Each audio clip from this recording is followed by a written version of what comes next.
தருமபுரியன் செய்தி YouTube channel நேயர்கள் அனைவருக்கும் வணக்கம். இந்த சேனலை சப்ஸ்கிரைப் பண்ணாதவங்க முதல்ல சப்ஸ்கிரைப் பண்ணிக்கோங்க. அப்போ தான் நம்ம போடுற வீடியோ அடுத்தடுத்து உங்களுக்கு வரும். அதாவது துபாய், ஸ்பெயினுக்கு முதலீட்டை ஈர்ப்பதற்காக சென்று வந்த முதலமைச்சர் மு க ஸ்டாலின் அந்த நாடுகளிலிருந்து 9540 கோடி முதலீட்டை ஈர்த்திருப்பதாக ஒப்பந்தம் கையெழுத்திட்டிருப்பதாக தெரிவித்தார்.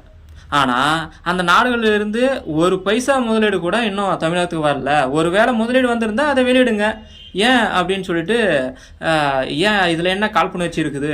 இது காழ்ப்புணர்ச்சி கிடையாது, கடமை உணர்ச்சி அப்படின்ற மாதிரி வழக்கறிஞர் பாலு அவர் கனிமொழிக்கு எதிர்வினையாற்றிருக்கிறாரு. அது குறித்து தான் நம்ம பார்க்க இருக்கிறோம். எதிர்கட்சியாக இருக்கும்போது ஒரு பேச்சு, ஆளுங்கட்சியாக மாறிவிட்டால் ஒரு பேச்சு. கனிமொழிக்கு இது வழக்கம் அப்படின்ற மாதிரி சொல்றாரு. திமுக எதிர்கட்சியாக இருந்தபோது தமிழ்நாட்டில் மது ஆறாக ஓடுவதாகவும் அதனால் ஏராளமான ஏழைகள் பெண் விதவைகள் ஆவதாகவும், திமுக ஆட்சிக்கு வந்தால் மதுவிலக்கு நடைமுறைப்படுத்தப்படும் என்று மேடைக்கு மேடை முழங்கினார். ஆனால் திமுக ஆட்சிக்கு வந்த பிறகு மதுவிலக்கு நடைமுறைப்படுத்தவில்லை. மது வெள்ளமாக ஓடுகிறது.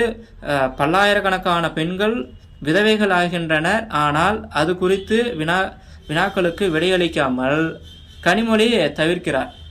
அதாவது கனிமொழி மருத்துவர் அன்புமணி ராமதாஸ் இந்த மாதிரியான வெள்ளை அறிக்கை வெளியிடுங்க அப்படின்னு சொல்லி கேட்டார் இல்லையா? அதுக்கு கனிமொழி அவர் இது காழ்ப்புணர்ச்சியில் பேசுகிறாங்க அப்படின்ற மாதிரி கனிமொழி எதிர்வினையாட்டிருந்தாங்க.